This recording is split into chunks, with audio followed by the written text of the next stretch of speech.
Notre Dame is pretty hot right now. And I know a lot of us don't associate Notre Dame and hot, especially when it comes to recruiting. It's always a good solid effort, but you're never looking at them saying, boy, they're making some noise right now. Well, they had big news yesterday, really big news. 2023 five-star defensive lineman Brennan Vernon commits to Notre Dame. They just flat out beat Ohio State for an Ohio kid.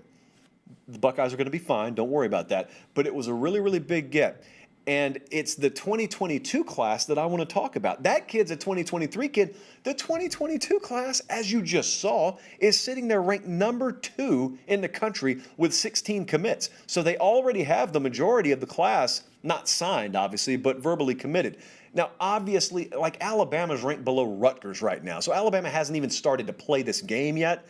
They will rapidly vault inside the top 3, top 2. And there are other big-time players that are going to make a move, but Notre Dame's not done yet either. But I want to talk about what they have done so far. I think we're witnessing a major happening in South Bend, and you're witnessing a major shift.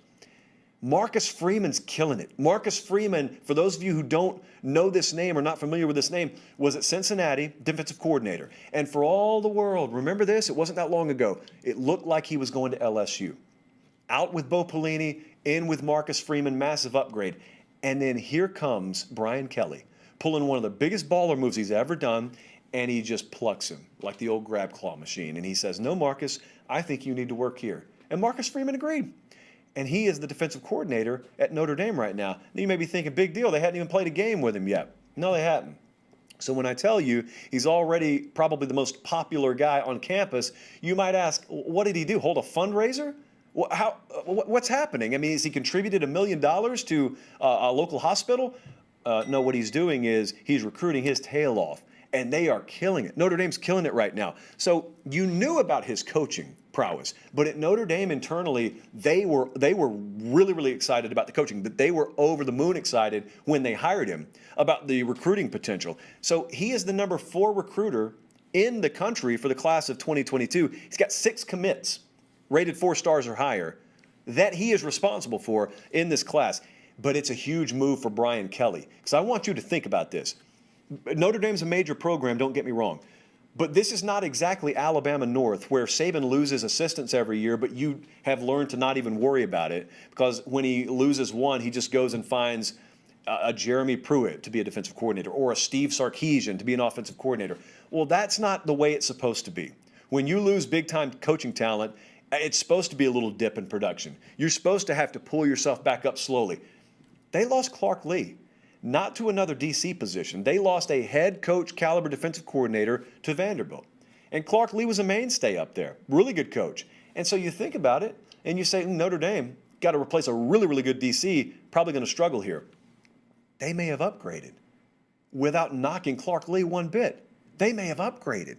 That's hard to do. And so Brian Kelly has had a long and storied career now, and we're not going to know this obviously fully for a year or two, but if all the coaching acumen follows up on just the profile of Marcus Freeman, and otherwise we just get what we expect from an on-field, game day, game week, X's and O's preparation type standpoint, a developmental standpoint, and then you find out you've got an ace recruiter on that staff too, that's what we've always been talking about with Notre Dame. We've been talking about the fact that the worry is that man, if you're watching on YouTube, Brian Kelly has squeezed every ounce of current potential out of this team, which I believe he has. I believe he's done a phenomenal job coaching. I just believe they're ill-equipped to go up against the Clemsons of the world when at full strength, or the Alabamas of the world. They just don't go horse for horse with them. Well, the only way to solve that is to get more horses and faster horses. And the way to do that, you recruit them. And so Notre Dame's they're not going to load up in the transfer portal. That's not the way they go about it. But you can go out and change the game on the high school recruiting trail. And again, it's very short so far, very small sample size, but they may be on their way to doing that. And it could be that 2 or 3 years down the road, you're watching Notre Dame in another playoff game, and you're saying, wow, it's tied going into the 4th quarter against this team that used to skull drag them. How did this happen? Better players. It's not rocket science, better players. That's how you do it. This is really exciting.